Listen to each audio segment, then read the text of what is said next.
3, 2, 1. Got a blast!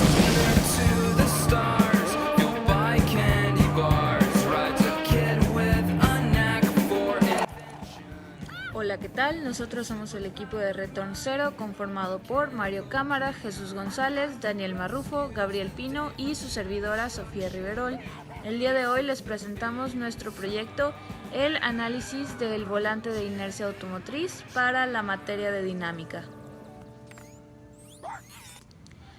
La física en sí es esencial e inherente en la formación de un ingeniero. Es por esto que a lo largo de la carrera se estudian diversas ramas de la misma, como lo es, por ejemplo, la dinámica. La dinámica se define como el estudio de la relación de las fuerzas que actúan sobre un cuerpo y los efectos que éstas producirán sobre el movimiento de los cuerpos.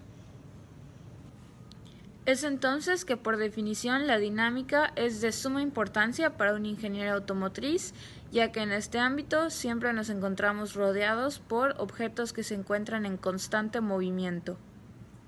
El análisis presentado en este proyecto permite relacionar los conceptos aprendidos en la materia de dinámica con una pieza mecánica comúnmente estudiada en ingeniería automotriz. Hola, ¿qué tal? Mi nombre es Gabriel Pino. Bueno, pues aquí tenemos lo que viene siendo la volanta del motor. Es una rueda grande. Vemos que tienen unos dientes, parece un engrane gigante. ¿Para qué sirve esta volanta? Bueno, pues la función de esta volanta es dar las primeras vueltas del motor para que pueda hacer su ciclo de combustión. Esta se ubica en la parte trasera del motor, va conectada a un clutch. Aquí podemos ver lo que son las ranuras.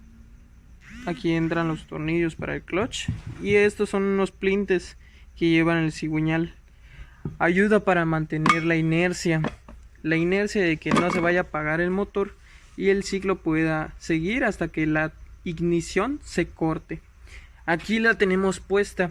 Como vemos, acá está el plato opresor de clutch, adentro tenemos el disco y veamos, está en la parte trasera del motor. Veámoslo en un ejemplo de un coche. Aquí tenemos un motor, aquí tenemos lo que viene siendo el motor conectado a la caja. Esta va por dentro. Existen dos tipos de volantas, las volantas de autos manuales y de autos automáticos. La diferencia es el grosor y su peso, debido a que los automáticos llevan una turbina y eso les hace mantener la inercia. Hola, ¿qué tal? Soy Daniel Marrufo y les hablaré acerca de dos tipos de volantas. Como podemos ver, aquí tenemos dos tipos de volanta. Esta es de un Audi. Por lo general los Audi pues tienden a irse demasiado estas piezas debido a la corrosión que estas presentan al momento de pues que pasan un charco y pues esas cajas no vienen completamente selladas y se inundan y todo esto se oxida, y al oxidarse pues obviamente se desbalancea un poco esta y da un ruido muy particular, así como que taca taca taca, entonces como si estuviese moliendo algo, ¿no? Entonces estas volantas pues no son muy buenas, que digamos. Estas tienen como unos pequeños resortes internos, los cuales nos sirven para tener hasta cierto punto un mejor balanceo, o sea, lo ayuda bastante a balancear este tipo de transmisiones al momento de y no generar muchas vibraciones. Pues es un aro común, como había comentado mi compañero Gabriel Pino. Pues viene con el aro dentado así completo. Esto sirve para que el engrane de la marcha entre aquí y gire y haga que dé sus primeras vueltas el motor, al igual de también mantener la inercia del mismo.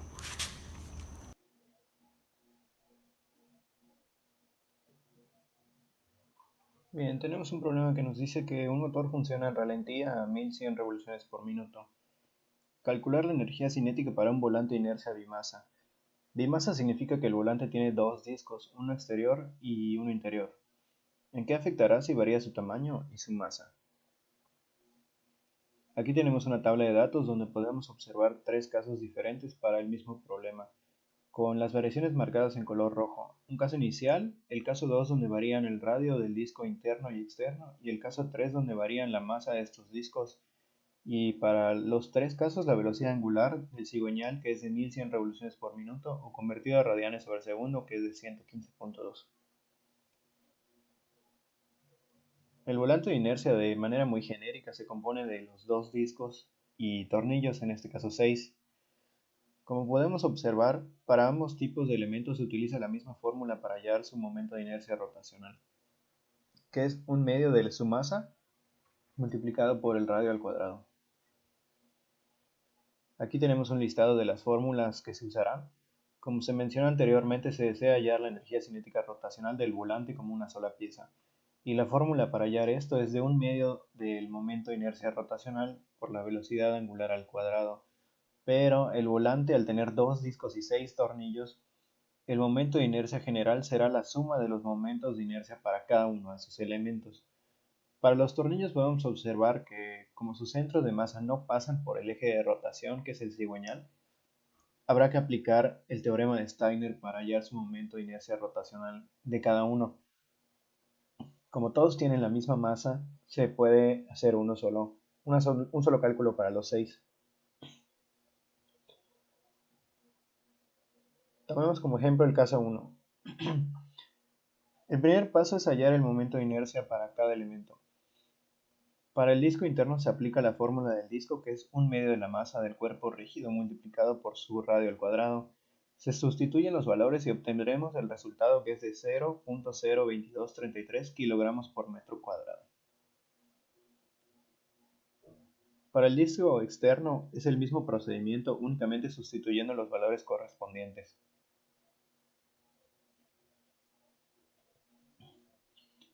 Para los tornillos es muy importante tener en cuenta que hay que usar el teorema de Steiner. Esto nos dice que el momento de inercia de un objeto cuyo centro de masa no pasa por el eje de rotación está dado por el momento de inercia del cuerpo, tomado como si su centro sí pasara por el eje de rotación, más la masa del objeto multiplicado por la distancia entre el eje de rotación y su centro de masa. Para los tornillos habrá que realizar dos veces esto, una para la cabeza del tornillo y otra para la rosca, y sumarlos para tener el momento del tornillo completo. Es muy importante mencionar que se está tomando en cuenta que la masa de la cabeza del tornillo representa un 30% de la masa total del tornillo. Una vez calculados los momentos de inercia para cada elemento, el momento de inercia rotacional del volante será la suma de todos por separado. Finalmente, la energía cinética rotacional es la multiplicación de un medio del momento de inercia rotacional del volante, con todos sus elementos en conjunto ya sumados previamente, por la velocidad angular con la que gira. Al final nos dio 339.0655832 joules, que eso lo podemos aproximar a 339 joules. Aquí podemos apreciar una tabla con los resultados para los tres casos que se mencionaron al inicio del problema, con las mismas fórmulas, únicamente siguiendo los valores que varían que se mencionaron al inicio.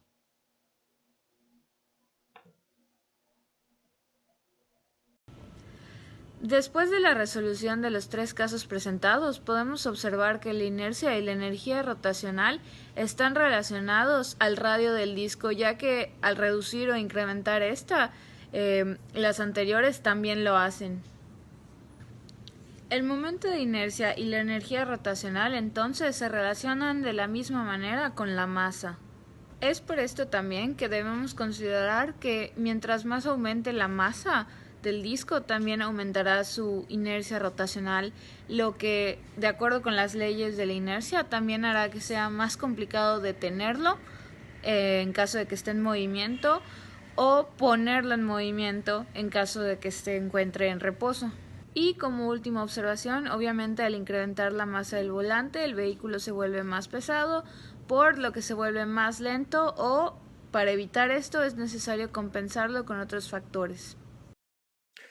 En general, la física es un conocimiento sumamente necesario, esto para poder entender cómo funciona el automóvil y sus componentes. En este caso, el tema de estudio fue el volante de inercia.